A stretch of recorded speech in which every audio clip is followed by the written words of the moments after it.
Hi there, and welcome to Weather Center Live here as we move through this Wednesday. I'm Alex Wallace. I'm Leanna Brackett.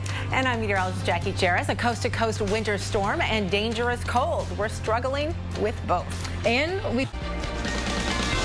Well, welcome back to Weather Center Live. We've been talking so much about the Arctic blast invading the upper Midwest today, but we're going to fast forward into the weekend because we've got another blast coming, and this one looking a little bit more brutal. Yeah, this is nasty cold coming in on Sunday across parts of the Great Lakes. Look at this high, Jackie, -1 in Chicago on Sunday. My goodness, this is kind of I would say, the coldest air of the season so far. Yeah, definitely. Below average, but not record.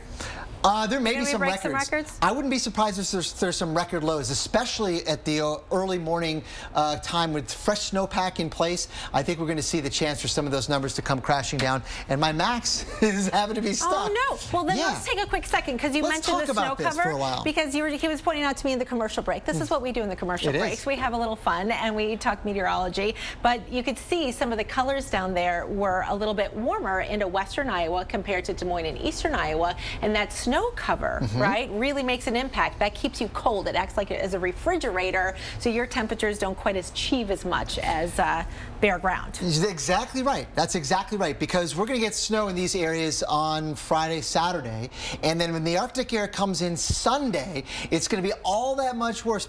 I should say all that much colder because of that fresh snow cover. It's going to be hard to heat the air with that snowpack on the ground.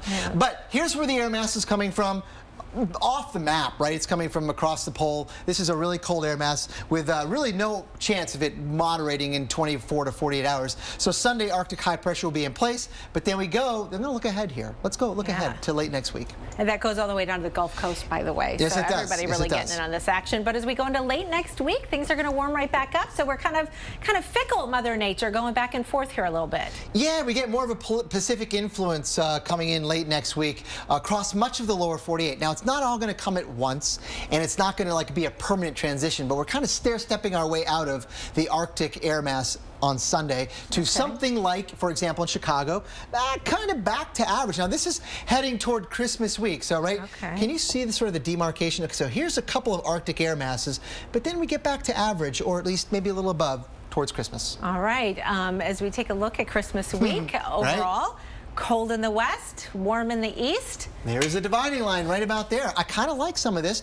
and I don't think even that below average is really Arctic air mass. That's more of a cooler than average air mass probably coming in. So it looks like we're sort of moving away from this grip of Mother Nature on the lower 48 for now. And that would probably be better for travelers up and down the eastern seaboard as well, if we can stay liquid if we get any systems coming in there. How about that? Look, this is our early call at Christmas, Jackie. Okay. How about that? How about that? 61. Oh, you like goodness. That? I can go for a hike on Christmas Day. And then some. Maybe two of them. But a white Christmas, not so much in the east then. Speaking of a white Christmas, not looking so hot in those bare areas. More likely up north. No surprise. All right. One can always wish. Alex and Leanna.